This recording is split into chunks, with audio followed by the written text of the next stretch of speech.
মাধবপুরে জাতীয় দুর্যোগ প্রস্তুতি দিবস পালিত।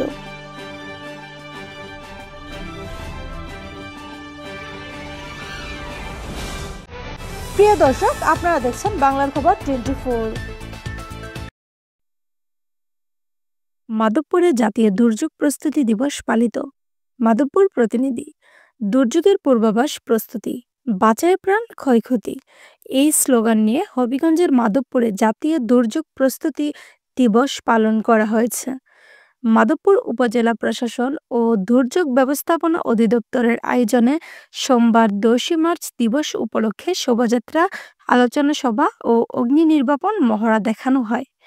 শোভাযাত্রাটি ঢাকা-সিলেট মহাসড়ক সহ শহরের প্রধান প্রধান রাস্তা প্রদক্ষিণ শেষে উপজেলা চত্বরে গিয়ে শেষ হয়।